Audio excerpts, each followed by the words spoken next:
नमस्कार दोस्तों, तो एक बार फिर से स्वागत है आप लोगों को हमारे YouTube चैनल स्टोरी शिव चर्चा 2.0 आरवी में। आज हम कथा का प्रारंभ करेंगे भगवान शिव के गले का आभूषण नाग देवता के बारे में। भगवान शिव के गले में लिपटे नाग की कहानी केवल एक आभूषण की कथा नहीं है, बल्कि यह सृष्टि के संतुलन, त्याग और भक्ति का प्रतीक है। तो आइए जानते हैं इसे विस्तार से।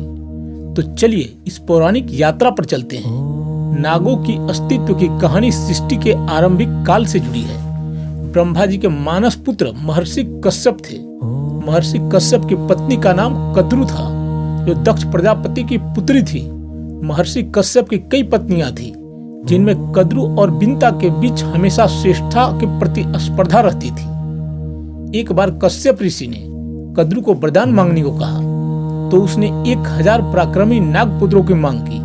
इसी वरदान के फल स्वरूप नाग वंश की उत्पत्ति हुई। इन नागों में सबसे प्रमुख थे शेषनाग, वासुकी और तक्षक। आप भगवान शिव के गले में जो नाग देखते हैं, उनका नाम वासुकी है। वह नागों के राजा हैं। वासुकी के शिव के गले में विराजने के पीछे मुख्य रूप से 2 कथाएं प्रचलित है। पहली कथा समुद्र मंथन और हलाहल विष से संबंधित है। जब देवताओं और असुरों ने अमृत के लिए समुद्र मंथन किया, तब रस्सी के रूप में नागराज वासुकी का उपयोग किया गया। मंथन के दौरान भयंकर हलाहल विष निकला, जिससे सृष्टि नष्ट होने लगी। सृष्टि को बचाने के लिए शिव ने उस विष को पी लिया। विष इतना तीव्र था कि शिव का शरीर अत्यधिक गर्म होने लगा और उनका कंठ नीला पड़ गया। इसीलिए उन्हें नीलकंठ भी कहा जाता है। वासुकी जो स्वयं विषैले थे, उन्होंने शिव की सहायता के लिए विष की कुछ तीव्रता को सोखने का प्रयास किया। उनकी भक्ति से प्रसन्न होकर शिव ने उन्हें अपने गले में धारण कर लिया, ताकि विष का ताप वासुकी और शिव दोनों के सानिध्य में शांत रहे। एक और दूसरी कथा है। उस कथा के अनुसार नागराज वासुकी अपनी प्रजा और स्वयं की रक्षा के लिए भगवान शिव की अनन्य भक्ति करते थे। जब वासुकी ने शिव को प्रसन्न किया, तो शिव ने उनसे वरदान मांगने को कहा। वासुकी ने प्रार्थना की कि वह सदैव उनके समीप रहे। शिव ने उनकी इच्छा पूछते हुए उन्हें अपने गले का आभूषण बना लिया।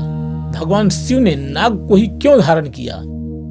आइए इसका आध्यात्मिक कारण जानते हैं। भगवान शिव पशुपतिनाथ हैं, अर्थात समस्त जीवों के स्वामी। उनके नाग धारण करने का गहरे अर्थ है।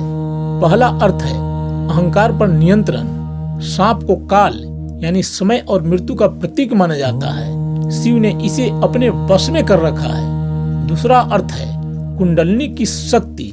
योग शास्त्र में नाग को कुंडलिनी शक्ति का प्रतीक माना जाता है, जो रीढ़ की हड्डी के आधार पर स्थित होती है। और तीसरा अर्थ है समता का भाव। समाज जिन्हें अछूत या डरावना मानकर त्याग देता है, जैसे विषैले सर्प, भूत, प्रेत इत्यादि, शिव उन्हें भी गले लगाते हैं। आइए अब जानते हैं आखिर नागों का जन्म क्यों हुआ। नागों का जन्म प्रकृति में संतुलन और पाताल लोक की सुरक्षा के लिए हुआ है। वे पृथ्वी के भीतर छिपे रहस्यों, रत्नों और ऊर्जा के रक्षक माने जाते हैं। पौराणिक मान्यताओं के अनुसार वे वर्षा और जल के स्रोतों को नियंत्रित करने की शक्ति भी रखते हैं। भगवान शिव के गले में नाग का होना यह संदेश देता है कि यदि आपके भीतर का विष यानी क्रोध, लोभ, मोह ईश्वर को समर्पित कर दिया जाए, तो वह विष भी आभूषण बन जाता है। वासुकी नाग का शिव के गले में होना जीव का परमात्मा के प्रति पूर्ण समर्पण दर्शाता है। तो गुरु भाइयों, नागराज वासुकी के भाइयों शेषनाग, जो भगवान विष्णु का सेवक है, और पाताल लोक के राजा तक्षक नाग के बारे में विस्तार से जानने के लिए हमारे वीडियो को लाइक और चैनल को सब्सक्राइब करें। मिलते हैं अगले वीडियो में शेषनाग की कहानी के साथ। तो दोस्तों प्रेम से बोलिए ओम नमः पार्वती पते हर हर महादेव।